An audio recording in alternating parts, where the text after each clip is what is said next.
Behind these walls lived a world so opulent, so impossibly refined, that even the richest families of Paris would have envied them. This is Tehran, Iran, 1925, but not the Tehran you've seen before. You're about to step inside the private mansions where Qajar aristocrats lived their final years of unimaginable luxury before everything changed forever. The massive wooden door of a North Tehran mansion stands before you, its surface carved with intricate geometric patterns that took craftsmen months to complete, inlaid with mirrors that catch the afternoon light. A servant in white cotton opens the door without a word, and the world transforms completely. The noise of the street vanishes, replaced by the sound of water flowing through interior fountains. The entrance courtyard takes your breath away. A rectangular pool stretches 40 feet, its surface perfectly still, reflecting the sky and the two-story building that surrounds it on all sides. Orange trees in massive blue and white ceramic pots line the courtyard, their blossoms perfuming the air with such intensity that it's almost dizzying, mixed with the scent of jasmine climbing the walls. The floors are covered in hand-painted tiles from Kashan, each one unique, creating patterns that seem to shift and move as sunlight filters through carved wooden screens overhead. Through an archway, the Biruni, the public section, reveals itself. A room 50 feet long with ceilings 20 feet high, every surface decorated with mirrorwork that fractures light into thousands of dancing points. European furniture sits alongside Persian carpets, French Louis XVI, chairs upholstered in silk velvet, English side tables holding Russian samovars, German crystal chandeliers hanging above carpets woven in Tabriz. The walls are covered floor to ceiling with paintings, European landscapes purchased in Paris, Persian miniatures painted on ivory, depicting hunting scenes from the Safavid era. A gramophone sits in the corner, its brass horn gleaming, records stacked beside it. Caruso from Italy, Persian classical music, French opera, all collected by a family with tastes spanning continents. Large windows overlook private gardens where peacocks strut between rose bushes, their calls echoing through rooms where servants prepare for the evening's entertainment. This isn't a museum, this is a living mansion in Tehran, and you're witnessing the daily rhythm of wealth so profound it created its own universe, its own reality. If you also seek the stories that time tried to hide, subscribe so we can continue exploring together. There are still doors in this mansion that guard far deeper secrets. Now step through those forbidden doors, into the Andaruni, the private quarters where family life unfolds, where no outsider is ever permitted, where the real soul of Persian aristocracy reveals itself. The women's section is a separate world, smaller courtyards with their own gardens, rooms connected by corridors where latticed screens allow air to flow while maintaining absolute privacy. In the main Andaruni salon, women recline on cushions covered in silk brocade from Lion, their clothing a mixture of traditional and modern. Some wear chadors of finest silk, others European dresses from Paris. A girl no more than 12 practices piano, the European instrument incongruous in this Persian setting. Her teacher, a Russian émigré who fled the Bolsheviks and now makes her living teaching Mozart. Nearby, an older woman embroiders with silk thread so fine it's nearly invisible, creating patterns passed down through 6 generations, her hands moving with practiced precision despite her age. The afternoon ritual of sweets and tea is underway. Servants bring trays of baklava dripping with honey and pistachios, saffron rock candy, dried mulberries, quince paste cut into diamonds. Tea glasses rest on silver saucers, the liquid dark as mahogany, served with sugar cubes held between teeth in the traditional manner, though some younger women use silver tongs. Conversation flows in Persian and French interchangeably, the women discussing everything from family marriages being arranged to the latest fashions from European magazines that arrive months late. A grandmother holds court, her opinion sought on every decision, her jewelry alone worth more than most Iranians will earn in a lifetime. Emeralds from India, pearls from the Persian Gulf. Through the windows, the private garden reveals fruit trees heavy with pomegranates and quinces, vegetable plots tended by gardeners who've worked for this family for decades, chickens scratching in the dirt.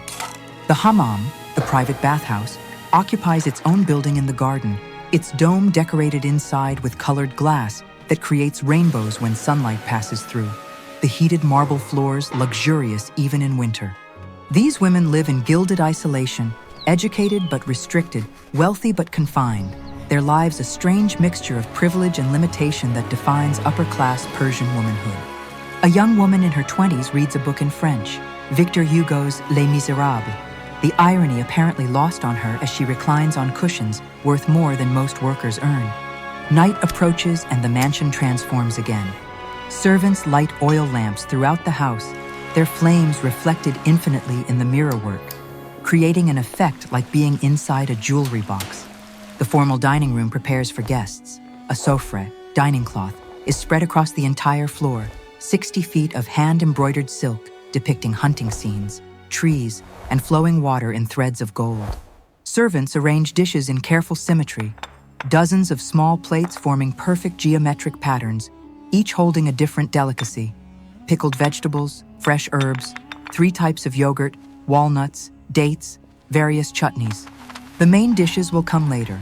Whole roasted lambs stuffed with rice and dried fruits, chicken and pomegranate and walnut sauce, fish from the Caspian Sea brought packed in ice, rice with saffron. Leave your like if this glimpse inside Persian luxury is opening your eyes to a world you never knew existed. Crystal from Bohemia catches the lamplight on European-style side tables, while the guests will sit cross-legged on the floor in traditional Persian manner, the mixing of customs creating something uniquely Iranian. The host oversees preparations wearing a European suit tailored in London, but with a Persian silk vest underneath. His mustache waxed in the European style, his manners a careful blend. His library occupies an entire room. Books in Persian, Arabic, French, and English line the walls. First editions of Ferdowsi's Shahnameh beside French philosophy, scientific treatises beside poetry collections, maps of territories. A hookah stands ready, its glass base filled with rose water, the tobacco mixed with apple and honey, a tradition even Western-educated Persians maintain, the communal smoking a social ritual. Musicians arrive through the service entrance, a tar player, a santur player, a singer who will perform classical Persian poetry set to music, entertainment that's remained unchanged for centuries. The guests begin arriving in carriages and automobiles. Government ministers, wealthy merchants, European diplomats, even a visiting Indian prince, all drawn to this house known for its hospitality and political connections. Women and men will dine separately, the women moving to the Andaruni, where an equally elaborate feast awaits. The sexes divided even in celebration, tradition maintained despite modernity pressing in. Conversation will flow from business to poetry, from European politics to Persian history, from arranged marriages to new laws. The topics as mixed as the setting, revealing a society transforming. Dawn breaks over the mansion and reveals the morning rituals that maintain this impossible luxury, the invisible labor that makes aristocratic life appear effortless. In the basement kitchen, servants have been working since 4 a.m, baking fresh bread in underground ovens, preparing yogurt from milk delivered while the city still slept, chopping herbs. The mansion employs 37 people full-time, cooks, gardeners, stable hands, cleaners, personal servants for each family member, guards at the gates, a manager who oversees everything with military precision. Most servants have worked here for decades, some for their entire lives, their families serving this family for generations, a feudal system that still governs despite the modern world beyond. As the household wakes, share your thoughts in the comments. Could you have lived in this kind of isolated luxury, or would the golden cage have driven you mad? The master's bedroom occupies the entire second floor's eastern wing. European brass bed with silk sheets changed daily. Persian carpets worth small fortunes walked on without thought. A writing desk. His morning routine is elaborate. A servant brings tea and newspapers. Both Persian and French editions arrive daily. The international news already days old, but still consumed eagerly, the household's connection to wider world. Breakfast arrives on silver trays, fresh bread with butter and honey, feta cheese and walnuts, tea with cardamom, fruits from the garden, sometimes European additions like jam imported from England. The wife's morning is equally structured. Her personal maid helps her dress, applying makeup purchased from Paris, arranging hair in styles copied from European magazines, the effort to appear modern within tradition. Children receive lessons in their own schoolroom, A tutor teaches Persian literature and history, another mathematics and science in French. European education imposed on Persian foundations, creating minds belonging to neither world. The stables house 8 horses, some for riding, some for pulling carriages, all groomed daily by stable hands who sleep in quarters above the animals, their lives dedicated to maintaining beasts. Gardens require constant attention. Irrigation channels must be cleaned, plants watered, fruits and vegetables harvested, roses deadheaded, pathways swept, fountains maintained, 5 gardeners working 6 days weekly to keep nature perfect. The family's wealth comes from land, villages they own but rarely visit, farmers who work soil and give portions of crops to landlords they may never meet, an ancient system. This mansion represents a world on the edge. Within a decade, Reza Shah will centralize power, challenge aristocratic privilege, force these families to adapt or decline. Stand in the mansion's highest room as afternoon light floods through colored glass windows, painting the walls in shifting patterns of blue and amber and rose, and understand what's fragile here. This isn't just wealth, it's an entire aesthetic philosophy.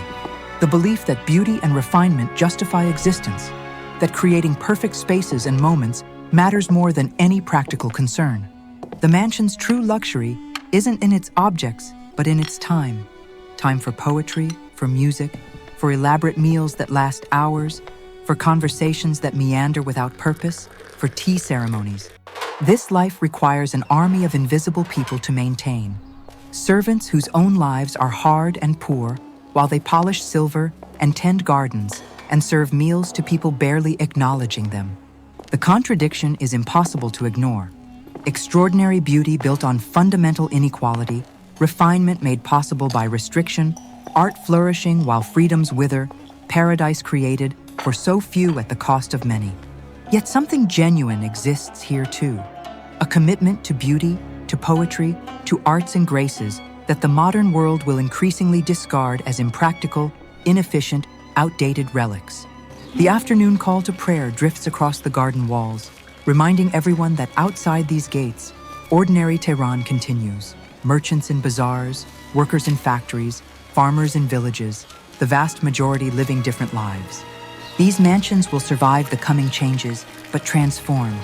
Some becoming museums, others government buildings, a few remaining in family hands, but stripped of their armies of servants and much purpose. The children growing up in these rooms will face choices their parents never imagined: adaptation or decline, clinging to the past or embracing futures that have no place for this life. By mid-century, many of these families will have diminished. Fewer servants, smaller gardens, simpler meals, the elaborate rituals of aristocratic life becoming impossible to sustain in a changing nation. The ones who remain will watch their world shrink, political influence waning, land reforms reducing holdings, modern values challenging ancient privileges, the comfortable assumptions of superiority crumbling. Which lost world of privilege should we explore next? The country estates of pre-revolutionary Russia or the colonial mansions of British India before independence? Leave your vote below. I'm Abigail.